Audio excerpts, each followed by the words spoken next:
Good afternoon, ladies and gentlemen, I'm John, this is Mini True Nerd, and welcome to EXAPUNKS, which is the most evil game I've ever played. That's not to say it's a bad game, it's actually a brilliant game, and it's not to say I don't like it, I absolutely love it, though I kind of hate myself for loving it. But it's evil. It's an evil, evil game, because this is basically Dark Souls for programming. So welcome to literally the first mission of the game. This is the tutorial network, as it says up there. This is tutorial mission 1, first thing you do in the entire game. And what it says is, move file 200 to the outbox. Alright, absolutely lovely. Move it to the outbox, then leave no trace. How do you do that? Well, there's no actual instructions and there's no walkthrough or anything. Instead, the game simply says, see the first issue of the zine. Because when you first turn on this game, the game immediately prompts you to either print out or open a new window a 37-page PDF which contains advice on how to play the game. And that is quite frankly terrifying. Still, once you get used to the fact that this game really likes throwing you in the deep end, like introducing new concepts without bothering to, introduce them, just they're on the 25th page of the magazine. If you can't progress, then just read the magazine till you can. Get good, you bloody scrub. Then it's actually quite manageable. So basically, I'm this little cuddlebug down here. He's an Exa, and rather conveniently, his name is also XA, so isn't that just bloody useful? Basically, I need to give him orders by typing in commands into the top left there. So he needs to be given orders that comply with the instructions down the bottom right. So he needs to move around, grab a packet of data, move somewhere else, and then leave no trace of himself after we're done. So this is all a nice simple introduction. So first things first, I need him to move into the same cell as the data. So that's using the link command. So you give a command, and then you give a number that tells him how to execute it. So I want him to go over a link. I move from one spot to another. So link, and then 800, giving him the right door. If there were multiple different pathways, he'd need to specify. So, for example, in the second spot, he'd need to actually specify whether you wanted to link 800 or link -1 to indicate which way you want him to go next. Once he's moved to link 800, he'll need to actually pick up the data packet. So that uses the grab command. So grab and then indicate which packet you want to actually pick up in case there's more than one. So grab 200. Beautiful. Once he's got that, he's holding it until further notice. So I'm going to need to have to move him again. So once again, link and 800 again, but this time 800 will move him onto the third square, because if I wanted to move back, I'd have to type -1. -1 is almost always a backwards move, so that at least is pretty easy to get your head around.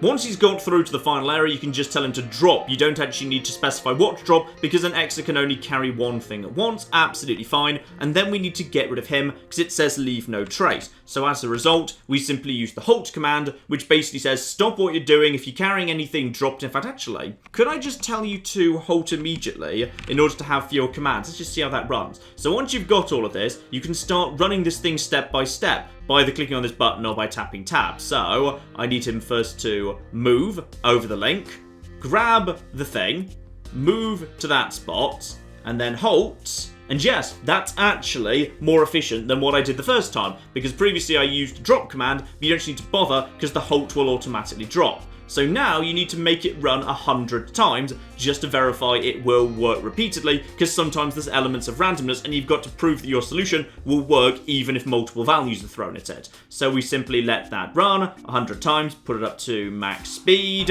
and it works absolutely flipping beautifully. Very, very nice indeed. So you're probably thinking, John, this doesn't look so hard. I can't believe you described this as the Dark Souls of programming. This looks quite frankly very manageable. Well, alright then, what I'm going to show you now is literally the first mission after the tutorials.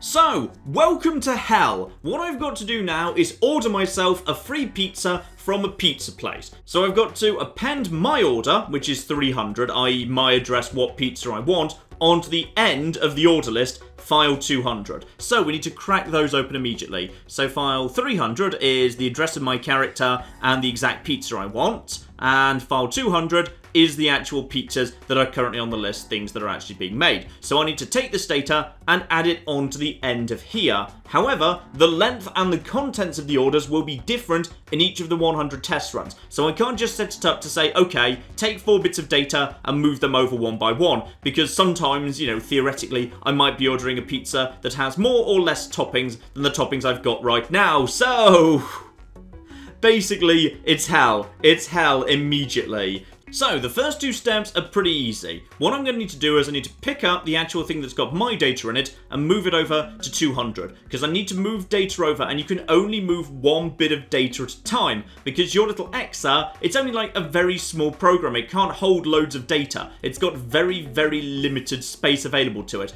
So, what I'm going to do is, I'm going to tell it to grab 300, so I'm just going to work through that step by step. So it picks up that, and now it moves that over there. So now it's actually out of command, which is why it's kind of shuddering and sparking there, but this is where I want it to be. So get back to the beginning and let's add some more instructions in. And the most important thing to get your head around immediately is how data storage and transmission works. So, you've got yourselves these four things here. X is basically the local hard drive on board my Exa. I can store one chunk of information. For example, I could store medium or cheese or anchovies or my address. One chunk of information only. I can store data there, move it around, copy it off to somewhere else, but only one bit of data can be held. T we'll come back to, we don't need that just yet because I can't actually store data there. That's when you're running tests, we'll get to that in time. F, meanwhile, is the data in whatever I'm actually currently holding. You notice that right now, after I've picked up object 300, this bit of data is now being highlighted. So that is what is currently in F. I know F says 300, but that's not actually the data of 300. In fact, you know what? I can prove that to you right now. Because if I, for example, say copy FX, that means copy what is in F to X. So, just take that, and you'll notice that, 300 hasn't been copied across. What's been copied across instead is my address. And typically when you do something with a bit of data, the cursor automatically moves on to the next step. Beautiful. So you notice there I've now got myself a bit of data. Great. This looks like an excellent start, doesn't it? So what I need to do now, presumably, is simply drop the thing. And then what I need to do is grab 200, because 200 is what I need. And then onto 200, I just need to copy X, where I've now got the data, and copy that into F instead. So nice and simple. So lovely and easy. That's going to work 100% fine. So I've now got my address there, and there's 200 down there. And if we just go forward another step, you'll notice that's immediately gone a bit wrong. Because what I've done is I've actually overwritten the first address, which isn't what I wanted to do. I needed to append my order onto the end, not overwrite someone else's. If you ever want to know what you actually need to do, if you simply hold show goal, it will actually tell you exactly what you need to do. So I need my 4 bits of data to be at the bottom there, added on to the end. So what I'm doing right now is wrong. So if I just deliberately go through to the end of where I've got to on my code right now, I pick that up, and the first spot in item 200 is highlighted, and I'm holding my address. But if I copy, I'll overwrite that. So what I need to use is the seek function. Admittedly, I'm not sure the seek function is necessarily the best way to solve this, but it's the best way I've found to solve this, which probably means it's not, but screw it, we're going to go with it. So after I've picked this up, I need to use the seek function. Seek basically lets me move the cursor around a selection of items within a file. And the best way to force yourself to the end is to use seek 9999, which I know sounds like a stupid manual hack, but it literally says that in the manual. Just use seek minus 9999 in order to always move your cursor to the beginning, or seek 9999 to always move your cursor to the end. So now, if we actually put copy X, i.e. what I'm storing on my local hard drive, to F, i.e. where my cursor is in the actual file, that should now, hopefully, work. So grab the thing, move it across, drop it, because I've already got the data. Grab 200, move to the end, there we go, seek 9999, because, these things numbered like 1, 2, 3, 4, 5, whatever. So this will be like, 20, 25. So 9999 being beyond 25 means it automatically moves to an empty spot at the end. Go through one further step, and now my address is right here. Absolutely flipping beautiful. So the first bit of data is now in place. But of course things get more complicated yet. You see, if I just dump 200 down and then pick up 300 again, then what is automatically highlighted is the first item, because the EXA has nothing in its memory about what it previously looked at. So as a result of that, it's just picked that up and it's just defaulted to the first item in the list again. So the address, but I don't need the address, I've already got the address. So that, at first, doesn't seem like the biggest problem in the world, because I could use seek +1 in order to just move it straight on, take the next, move that over, seek +1, take the next, move it over, seek +1, take the rest, move it over. Except then we get to the problem of eventually I'll run into an error because I'll run out of things to take. And I can't actually have like a hard-coded number of seeks in there because I might have more or less toppings in an alternate test I'm going to do later. So there's two ways I could do this. Either I add in a logical test where I basically try and find a way to make my EXA check whether or not it's got to the end of my order, or I could use the void function. The void function lets me delete pieces of data after I've taken them. So I could pick up a bit of data, and once I've got it in my local memory, the X drive, I could delete it out of the F drive, and thus when I pick the thing up again, it won't be there. I'll default to the first. I'm trying to think now, which of those two is going to be the more efficient? Because I kind of suspect it might actually be voiding out the data. No, because if I void out the data, I'm still going to need to have, yeah, it's probably not to void out the data. It's going to be doing some form of logical check. Okay, I think I know how I want to do this, which is I can append something into file 300, because it doesn't matter whether there's like 2 things there or a million things there. If I append something onto the end at the beginning, then I'll always know that one item, the one I just appended, will be at the end. And as a result of that, I can then just run a logical check looking for that between each step. So, let's actually go back earlier into my code. And let's actually, yeah, we will seek 9999 again. So in other words, I will move to the end of what I'm currently holding.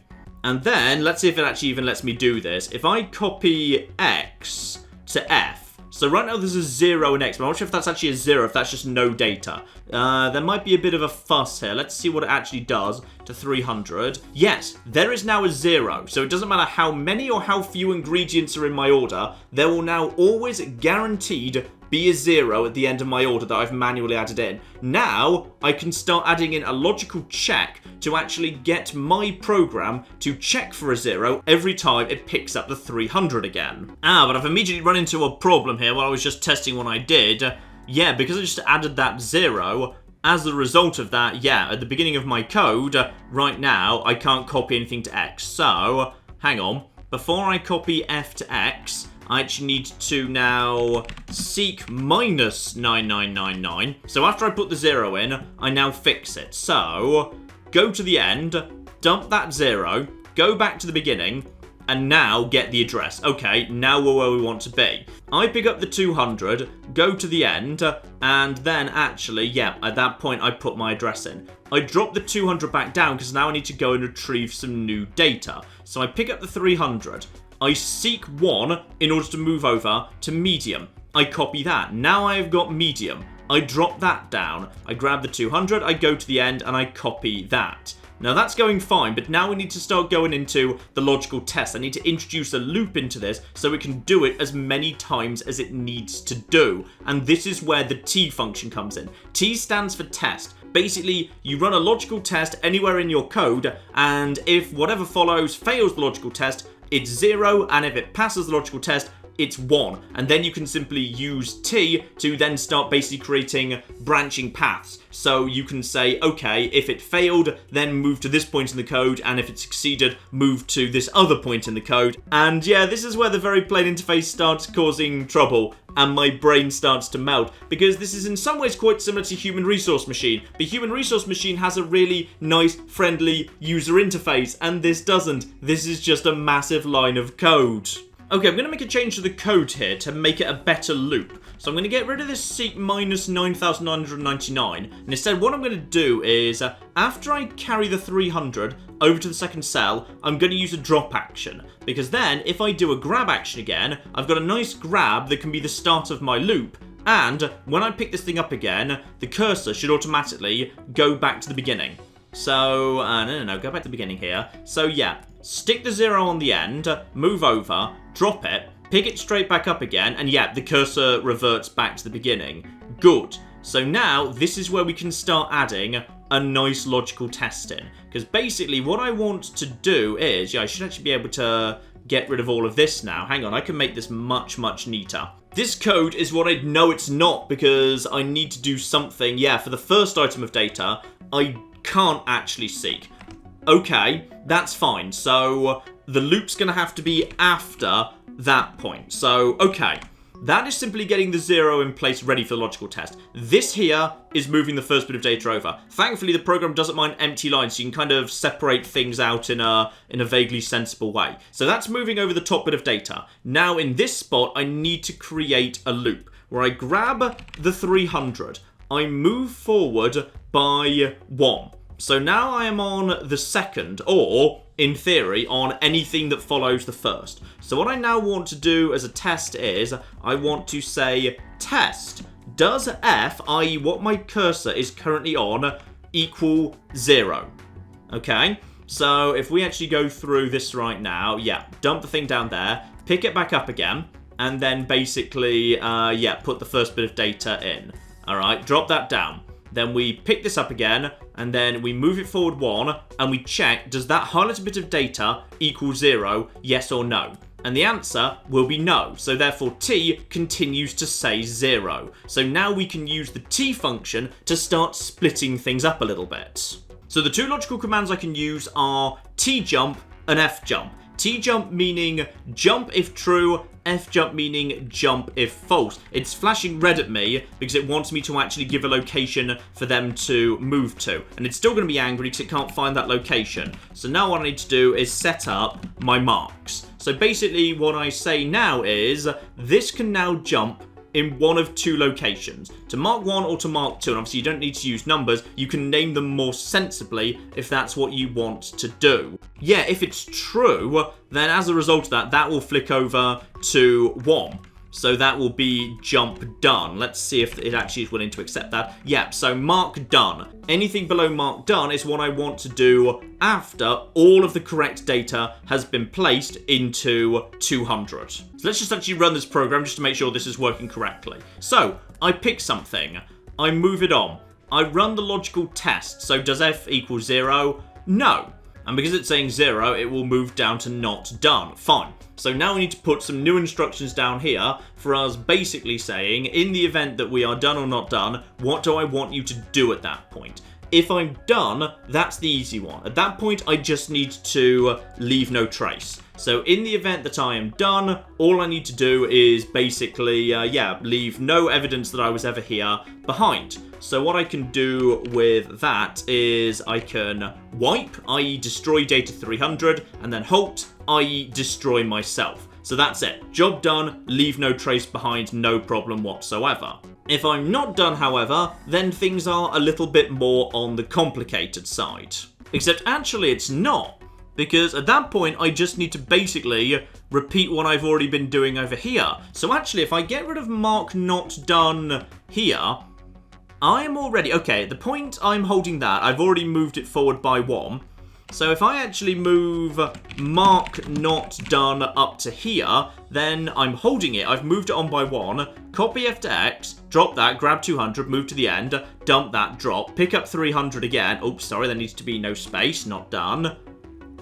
That should hopefully work. Okay, so here's what we do. We pick up 300, we move to the end, and we dump a 0 down because the 0 is very, very useful indeed. And then I drop that. I pick it up again to reset the cursor. I copy the address. I pick up the pizza order, move it into that, dump my address down. Alright, and then we dump that down, pick up the 300 again, move forward by 1, check that it is not a 0, i.e. there's still more data to be moved along here. So in which case, why did you just move on? Hang on. Why is that moved on to cheese? Why? Hang on, I need to figure out exactly what point the cursor moves on here. So, yeah, move forward 1. It's after the test. Okay, I'm not sure why that is, but I can undo that now by saying seek -1. But yeah, for whatever reason, the cursor seems to move on after the test, so I need to move it back so it's back on medium. So let's just check that runs correctly now. So move forward, check that that's as it should be, move it back to medium, that's saying 0, so now we copy medium, we drop that, we move it to the end, medium gets added on to the end, alright, and now we repeat the process, but this time... Hang on. Whoa, whoa, whoa, whoa, whoa. Why have we got medium again? Wait, what's gone wrong with my code here? Ah!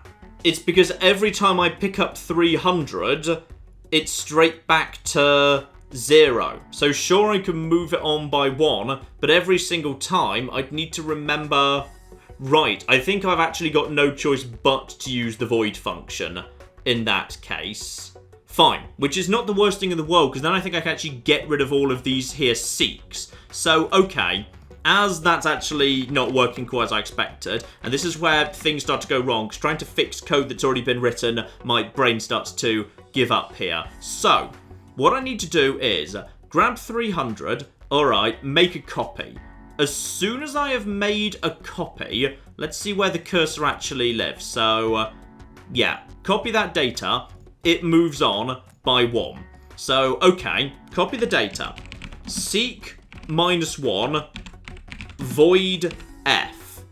Alright, so that should get rid of the first bit of data after it's done. Let's see if this works correctly. So, we just move it over, that's fine. The 0 is in position. Grab 300, copy the address, move back 1, delete the address, drop it. So now the address is gone. Pick up 200, this should work fine. Dump the address, drop the actual pizza order thing back. Alright, grab 300 back, and now do the test. Does F equal 0? Okay, no it does not. But I still need the seek -1 because it still moves on by 1 step. So I still need that seek -1. So we know this is going to work just fine with getting the address down. That's worked absolutely perfectly. The medium shows up as the first option. We check if that's 0. It is not. So as a result of that, we now move on because we're not done yet. Copy the medium. Once the medium is copied and over in the X drive, we delete it. We move back over to the pizza, we move that to the end, the medium moves to the end. 300, yeah. Cheese. Is cheese 0? Cheese is not 0. Right, final check. Is anchovies 0? Anchovies is not 0. So move forward. There we go. Copy the anchovies, delete the anchovies. There's now nothing left but a 0 inside 300. So this is where it starts getting interesting, because my pizza order is now in correctly. Now, does 0 equal 0? Because the answer should be, yes it does. Yes. Wipe. Halt. Oh my goodness, it works.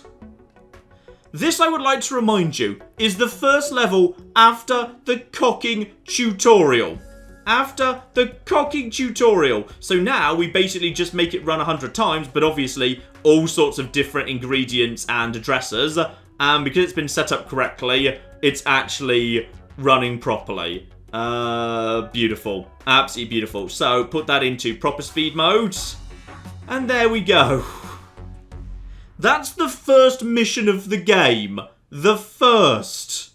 So, just for fun, and I use the term incredibly loosely, this here is a level I've not played before, because that level I had played before, and even then, it caused me hell. So, this is now skipping forward a few levels, and right. So, my friend Gast has got a bit of a debt with the print shop, so me being the nice hacker that I am, I plan to deal with that for him. So I need to erase his debt to the copy shop by zeroing out his balance in the customer database and appending a payment to the payment log. So it's not good enough for me to just go over to his customer database and just basically getting rid of the debt, because eventually someone would notice the inconsistency, that there'd been no payment made. If, however, I fake a payment equivalent to his debt level and zero out the debt, then everything should be square. And that also is going to need, yeah, the exact amount of the prior balance and today's date.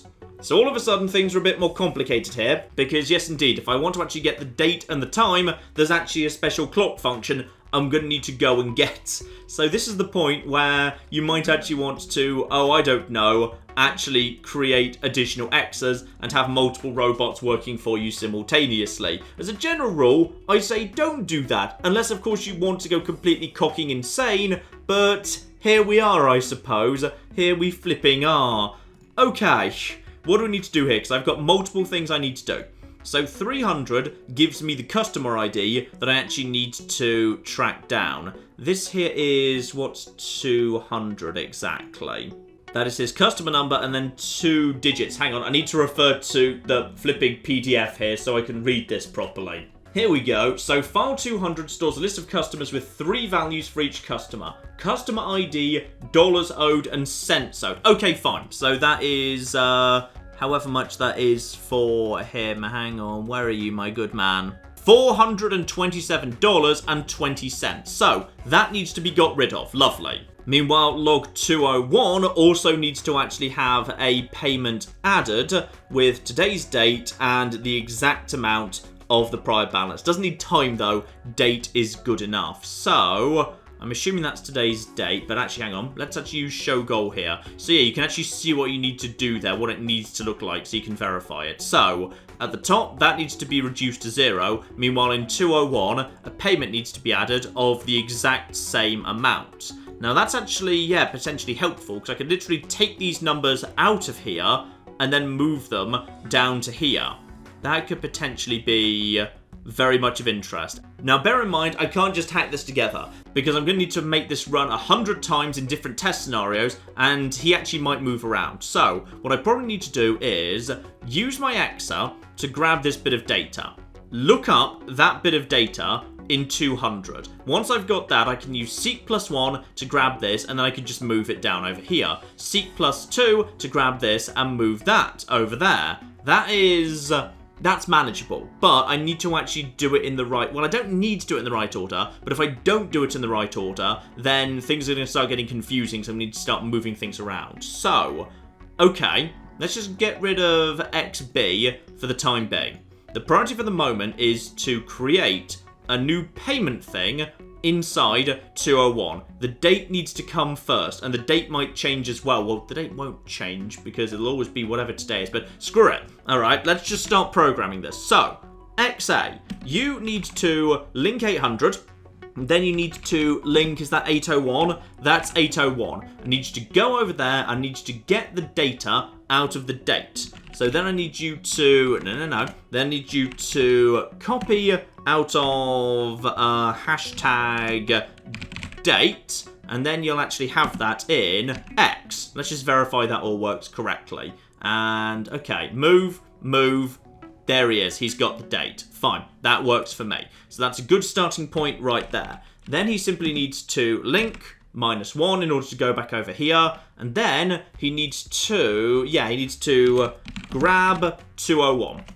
Once he's grabbed 201, we seek 999 to move to the end. We need to create a new payment profile at the end. Once he's moved to the end, then he copies from his local X drive into the file. That should create a new thing at the end for him. So, yeah, he's got the date, he moves back out, he grabs 201, he moves that in there, he pastes that, beautiful.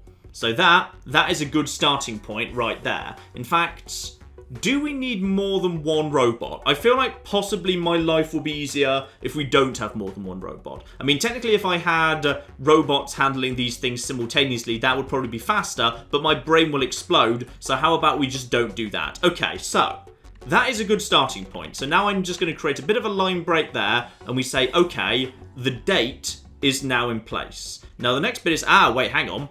I can make this much more efficient, because before he starts moving, he can actually grab 300 and he can dump it by 200 and 201, because then it's actually going to be in position already. So then he grabs that, he moves here, dumps it on his way. So yeah, he gets that and moves back, and now 300's in the right position. Good, that works much better.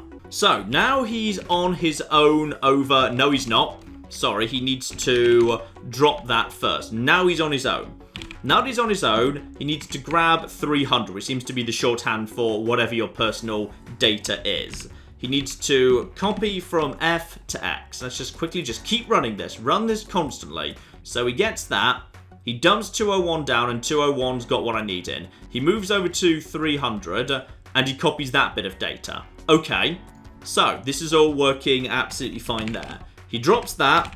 he grabs 201 again. And once again, we seek to the end, and we copy from his local drive to the document. Verify that that ends up with, at the bottom of 201, and there we go.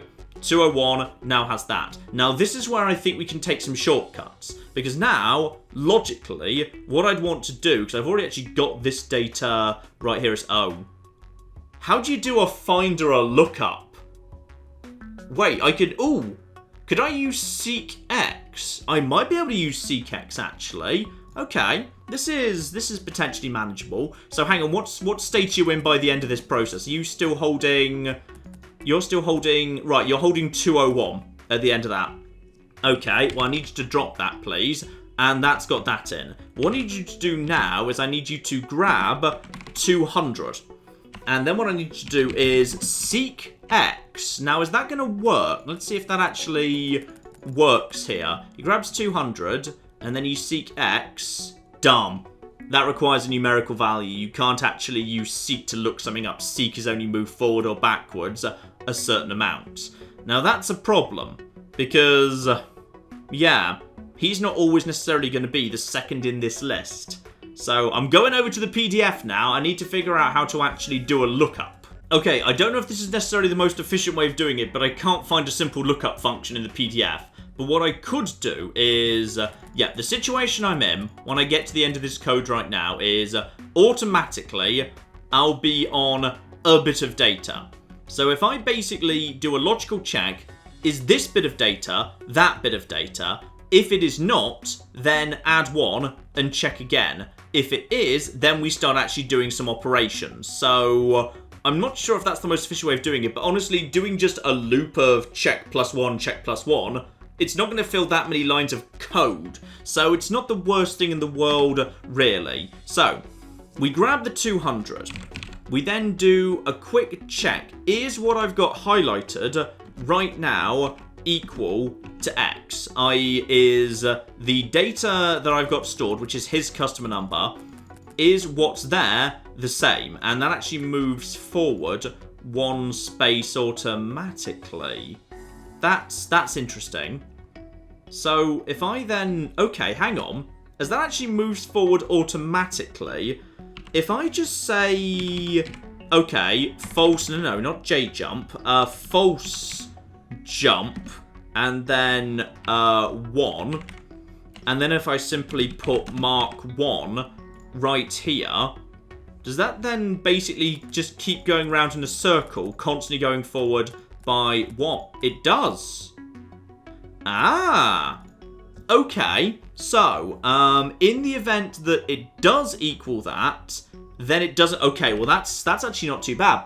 That's not too bad. So now it basically just keeps going around in a loop, going forward 1 in the data until it finds this bit of information. Once it's found that information, then, okay, what step is actually in at that point? Let's just check what state the data's in at the end. So after it finds the right bit of information, which is right here, so at that point, it's going to try and go forward, right? And then, yeah, it tries to actually go forward 1, so it's already on the right bit of data.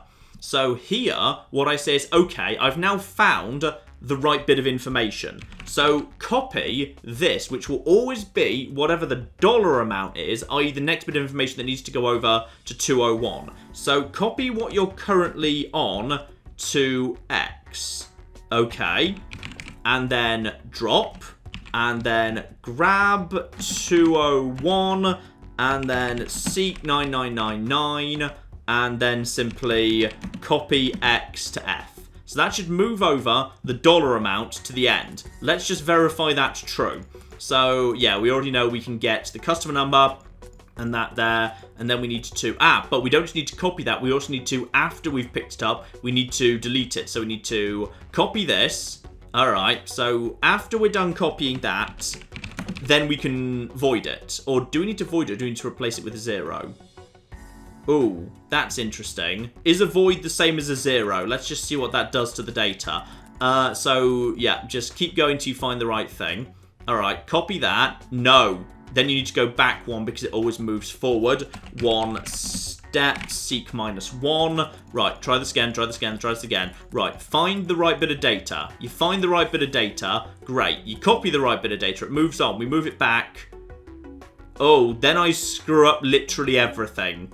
Yeah, okay. So I do not void it. Instead, what I need to do is... what is going to be... if I'm at this point in the experiment, then isn't my T always 0? Is my T 0? So copy T to F. Because to get to this bit, the T needs to be... oh, is that true? Or wait, doesn't it need to be... just check here. 1... no, T has to be 1. Right. That's not good. So then that will always become 1, not 0. Right, I've got nothing that's guaranteed to be 0. But if I was to... I could force a 0 by basically using a subtract... okay, this is complete garbage and I'm just manually hacking this now. But I always know that in this part, T will be 1. I don't know if I'm allowed to manually overwrite T. Right? Is this allowed? I mean, it looks like it is, and that's the subby function, which is addy, subby, and molly are the multiply, addition, subtraction functions. So if I just basically do that, find the right bit of data, copy the 427, move back 1, alright, T gets reduced to 0. There we go! Then I dump that, grab that, move to the end, boom! Alright. This is fine. This is all absolutely 100% definitely fine. Now, I wish I could find a way of actually reusing some... could I actually reuse this data? I might be able to reuse some of this if I loop into it intelligently to get the sense out of this too. Okay, so I've put that in there. That's been put into there. That needs to be dropped. So that is now the $sign. Okay, so that's been dropped. Great. So now grab 200 again. Now... I need to, yeah, I can basically, I can repeat this, but can I actually reuse it? That's the question.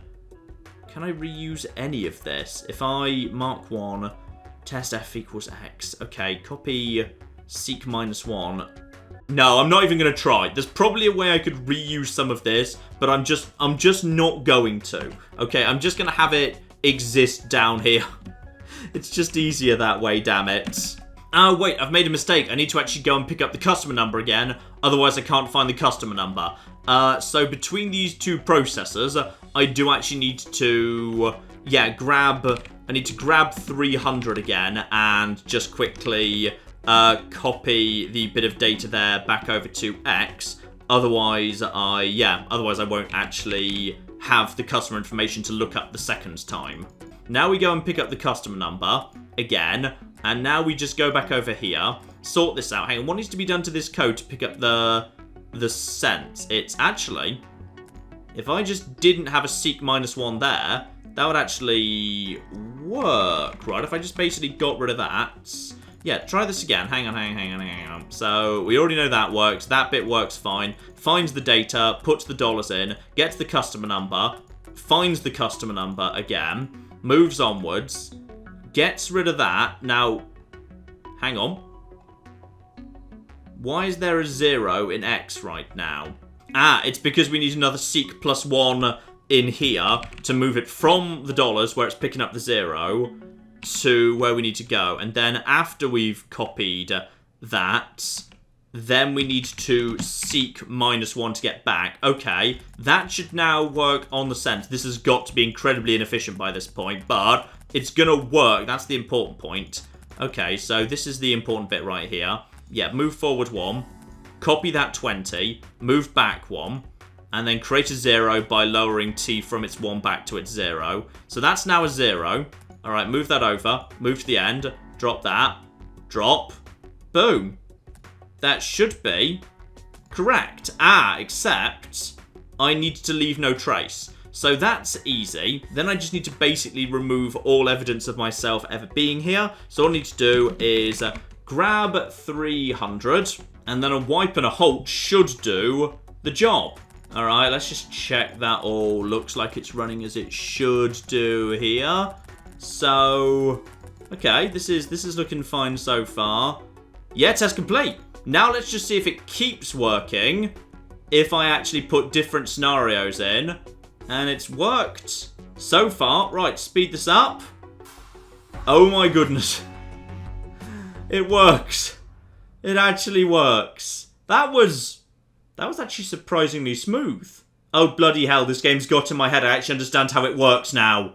Alright, one more and we're into something new as well, which is... Alright, so my friend wants me to take a road sign that's warning about a lane closure and rewrite something else. The message is included in file 300, so the useful data is always in 300, where, yeah, each number corresponds to its letter in the alphabet if it's between 1 and 26. 0 is a space, and numbers over 26 correspond to numbers or to punctuation. Fine, so I'm not sure what that actually says right now. I guess we can find out together. So, write the message, file 300, to the highway sign. The file contains one character value for each position on the sign, from left to right, top to bottom. Alright, this is going to be interesting, and no more advice than that. Back to the PDF, I suppose. So, it would appear that for the most part, I just need to take this data and write it to the data tab. Alright, if I actually... yeah, just basically insert the data. It should hopefully simply work by itself. We'll have to see about that. However, there's a bit of a twist potentially here. Most signs I've seen have a database called CLRS, which clears the sign if you write anything to it. And some others have effects you can activate, like flashing or inverted text. Fine. So I'm going to do something to this little friendly thing first to get rid of what's already there. Alright, well, I think we see what we need to start off with. Well, just got that 100% wrong. Grab 300 and then pull it through to where we want to go and then drop it, please. So yeah, just simply move that through. Very, very nice indeed. Right, well, let's start off with something quite similar like the pizza place. So bring it in here.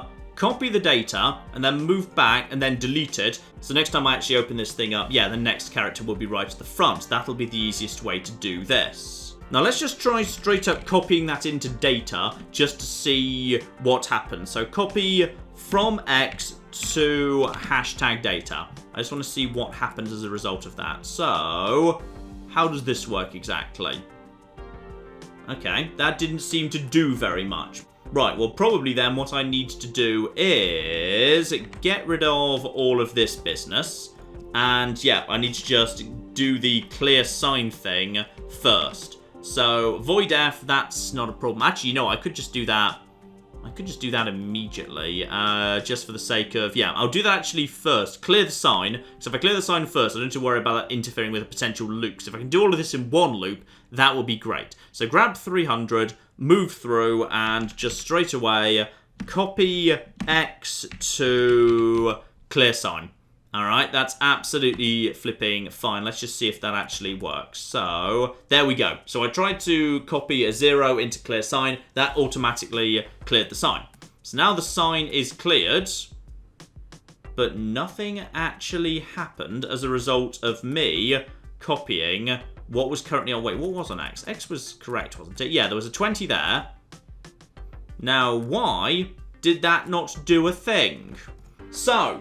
the way that the signs accept data is it needs to be given in 3 number packets. The first number is the row, starting at 0. The second is the column, starting at 0. And the third corresponds to the character you want to display. So I don't just have to put a 20 in here, I have to put a grid coordinate as well. It's a 9x3 grid. This needs to actually enter 0, 0, 20. 018, 029, 0314, etc. Oh, blimey heck. Right, okay, well, putting a 0 before everything is not difficult. I could just copy T. Making that number increase by 1 each time, honestly at that point not that difficult, because then I can just say, okay, T, but plus 1, and then add an extra 1. Oh, but I need to use... could I use X to store, or... oh, bloody hell. Oh, I regret everything. So, the state I am at right now is I've got a 0 in my T and the actual bit of data I need in my X. Alright, that's not the worst thing in the world. So, what I need to do at that point is I need to enter 3 numbers into the sign. Oh, and remember, I also need to always make sure I'm seeking to the end because it needs to be fed in the correct order. Okay, this is fine. This isn't fine, but it's fine. Okay, this here should provide the information we require to get the T appearing. I know it's not actually automated yet, but we had a 0, we had a 0, then we put in the 20. There we go. So that is row location, column location, 20.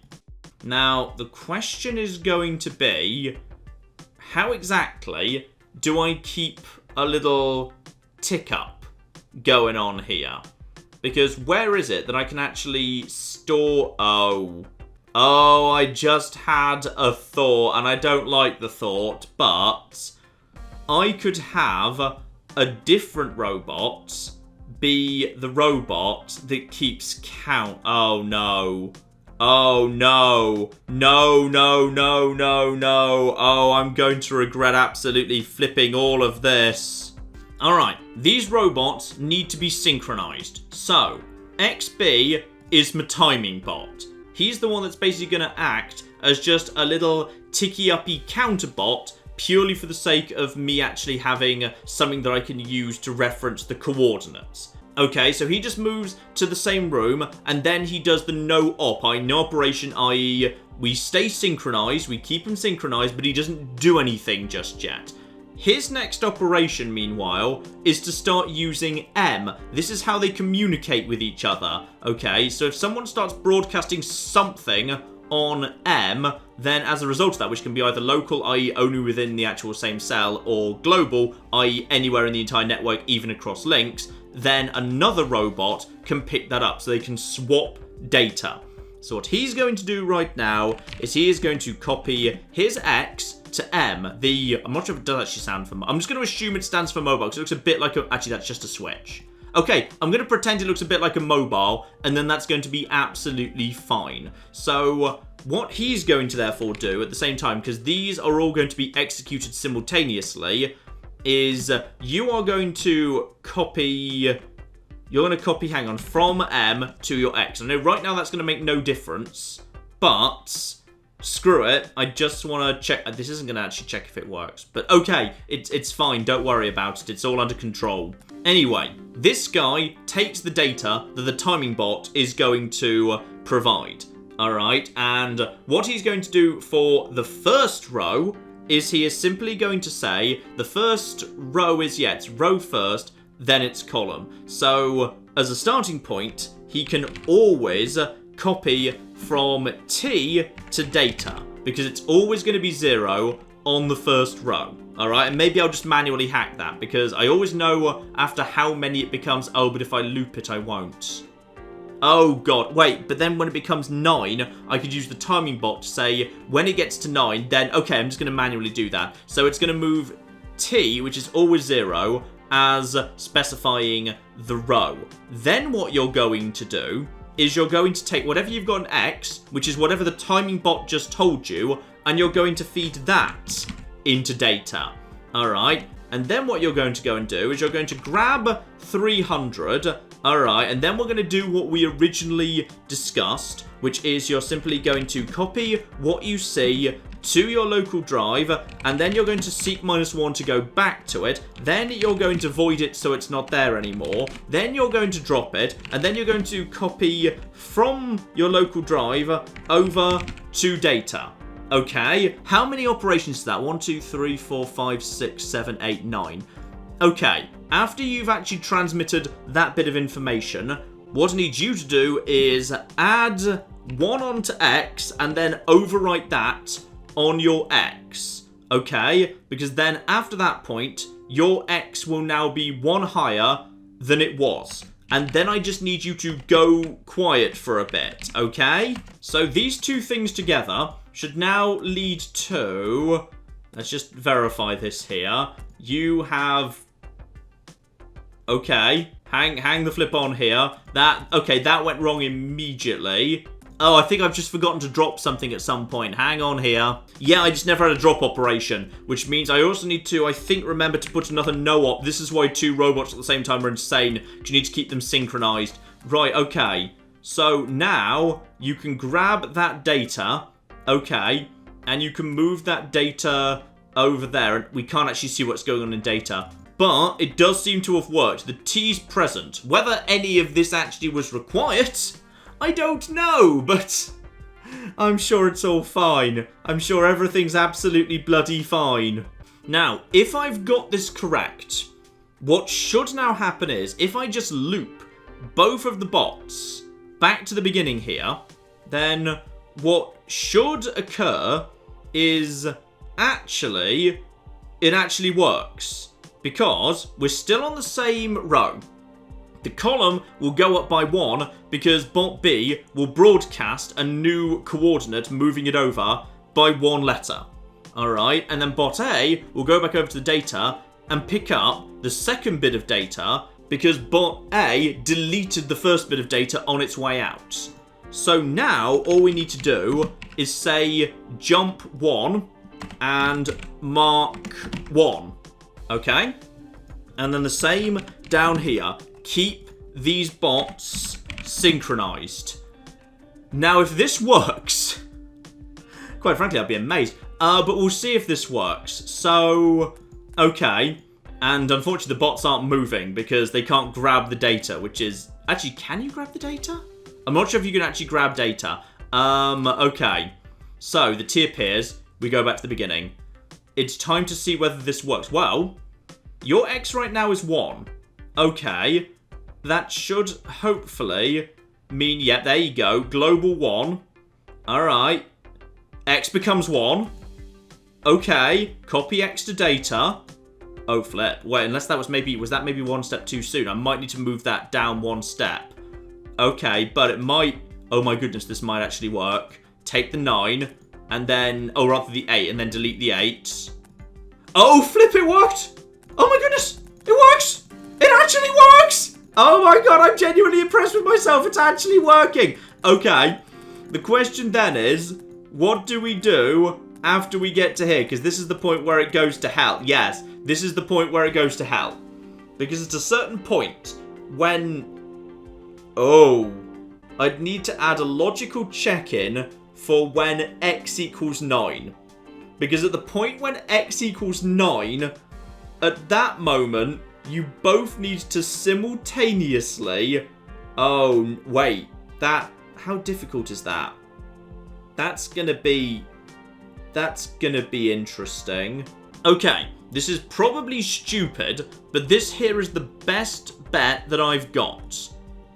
Which is, instead of doing a no-op there, what I want you to do instead is I want you to test, does x equal 9? Because you have simply got a counter going on, alright? So if x equals 9, that means it's time to jump out of this and basically get going. Okay, so test x equals 9. When x does equal 9, then at that point, it's therefore time for a true jump off to, say, 2. Okay? And then we say mark 2. Except you need to provide a method for your friend XA to get out of his loop at the same time. So what I'm going to say is you need to... Oh, you don't have... You at that point don't have any ability to... Oh, flip. No, this is fine. What I'd need you to do at that point is... I'd need you to add x to x and then write that to x. So at that point, it will be 18. So you'll have just basically skipped that forward to 18. Then I need you to copy your x to m. Okay? So an 18 is being broadcast right now. Okay? So the reason why you're doing that is because I also need you to do a test as to whether m equals 18.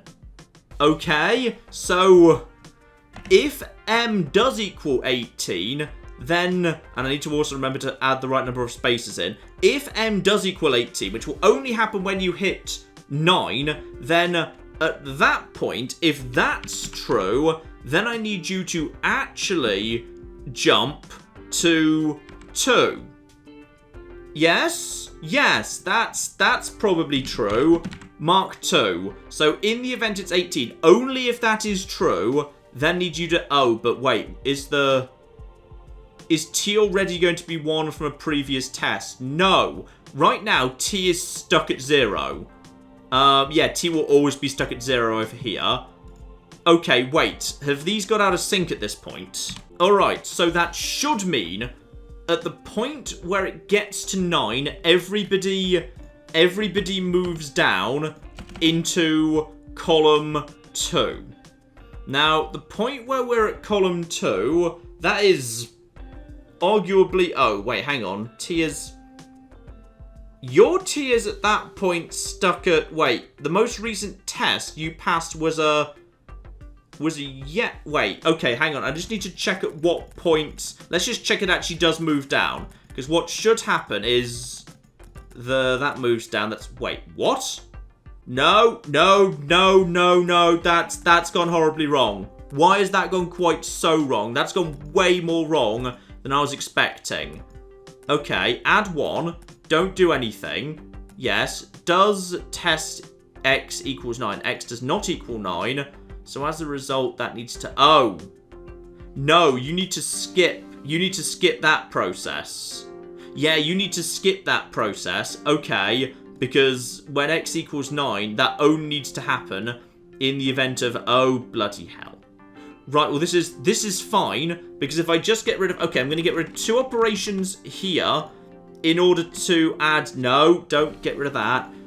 2 operations here in order to have everything move on. Because, yeah, if it fails...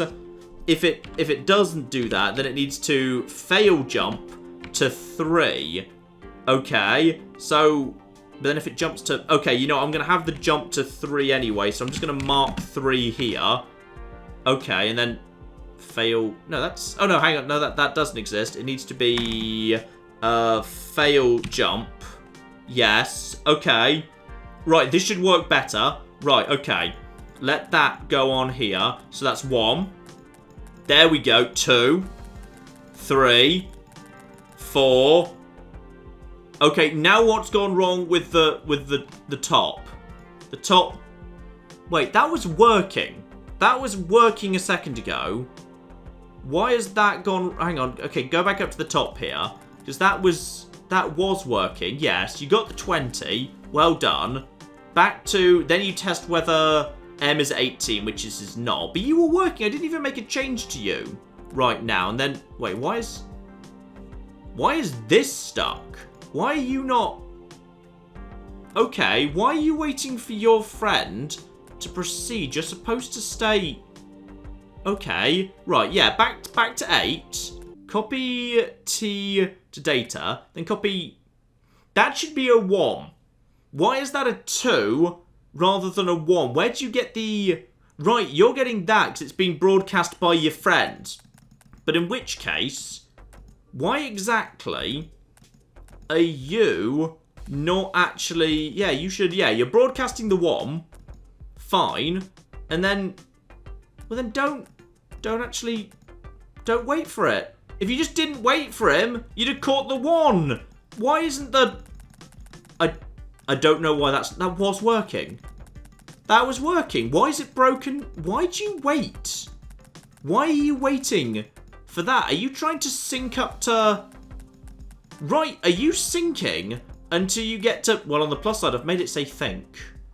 I've made it say think, but now I've got literally no idea how to fix this. So, this is EXAPUNKS, ladies and gentlemen. It's officially lost me at this point. I've absolutely no clue how to fix that whatsoever. When I started this one, I thought, oh, this looks very, very easy indeed. I shall just copy the data across. Ha ha! I shall be so clever. No, as it turns out, it's hell. It's absolute cocking hell. So basically, If you enjoyed Opus Magnum, and this is from the same team that made that, or Shenzhen IO, or Human Resource Machine, yeah, you might well like this, but just be warned. I've played a few of these programming games, and this one's pretty hardcore. This is probably the most hardcore one I've ever played. In some ways it reminds me a fair bit of Human Resource Machine, but Human Resource Machine deliberately set itself up to be as accessible and user-friendly as possible, with, you know, all the functions you had access to at the top, and every new function being very clearly tutorialized in a lovely little simple experiment, just so that you absolutely made sure you understood it. And there was the nice UI with the helpful arrows, so that the loops are really clear where the loops went to. Actually, you can add notes in this, which I probably should have done. If you write notes, you can add notations to your code, but yeah, this is, I think, like the 5th or the 6th level in the game, and I'm totally lost. And possibly using the second bot as the counter bot isn't the right strategy, and that just overcomplicates it. But this is EXAPUNKS, ladies and gentlemen. It is excellent. I absolutely adore it. It is very, very good, and I love it, but it's evil. It's evil, and it's difficult, and bloody hell. And you know what the worst thing is? I'm almost tempted to make this into a live stream, and I regret everything. I regret that ahead of time. No, resist. Definitely don't do that. We'll see if I decide to make that stupid decision, ladies and gentlemen. But in the meantime, I've been John. This has been Many a True Nerd, and this has been EXAPUNKS. Thank you very much, and goodbye. I've created a small problem in my road system, which is it's literally impossible for anyone to ever go back into town. And this building shall be where we produce our zebras. And this much taller building next door is naturally where we produce the giraffes. Does anyone remember how the road system went? I think it was something like this.